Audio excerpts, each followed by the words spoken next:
Girls came to me. I said, okay, we're gonna do this once a week. They asked for it. I didn't. So they led me into the time commitment. Toward the end of the year, I found out teachers get a beat. You find out in March whether or not they're gonna rehire you. They did not rehire me. When I tell you the devil tried to break my spirit, I had to turn and tell those girls, okay, I will be here for you next year. And I held on to that. I didn't tell them until late May. They kind of slipped out. I had a coworker who had to apologize because she let it slip. My connection with them was such as I didn't want them to think that I was leaving them. And what I had to do was I had to be transparent and say, look, I was asked not to come back. It's just not, I'm square peg, round hole. That's going to happen in your professional life. But I'm okay. I got another job. I'm moving on. And that was the concern. Well, are you leaving? Well, how are we going to find you? What's going to happen to us next year? So you're going to have to be careful of the time commitment. I was going through so much emotion when it first let me go that I had to turn to the girls and say, I got to cancel a couple of meetings. Because the problem is, I was no good to myself. So how can I be any good to them? But I was honest with them and they respected that. And what they were doing, they were coming in, they were checking on me, and they were hugging me, and they were, but they kids. Okay, are you okay now?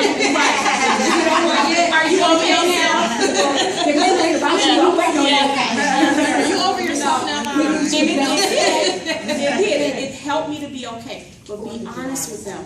If you have a spouse at home that's sick, if you have a puppy at home that's not a puppy, that's not really a puppy, but she happens to be sick, those things that affect you are going to affect your mental. And it's okay. You don't have to tell them all your business. Like if you have, female surgery or something like that, you don't have to share stuff. Okay. Once again, the word discernment is going to keep popping up.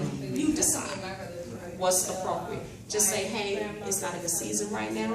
If you have that relationship, say, hey, just pray for me and we're going to talk in 2 weeks.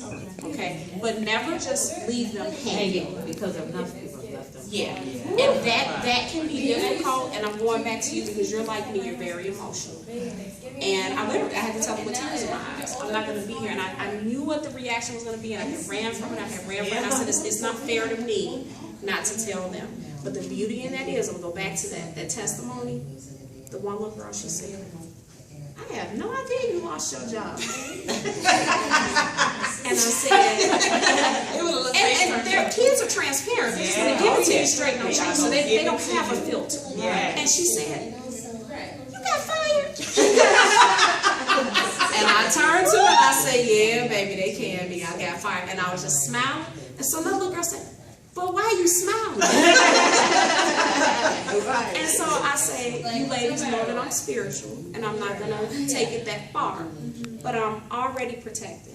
And I'm going to a job that is better than the one I have. There's nothing wrong with this school. Don't hate the school. There's nothing wrong with people in the school. So don't worry about that. You cool.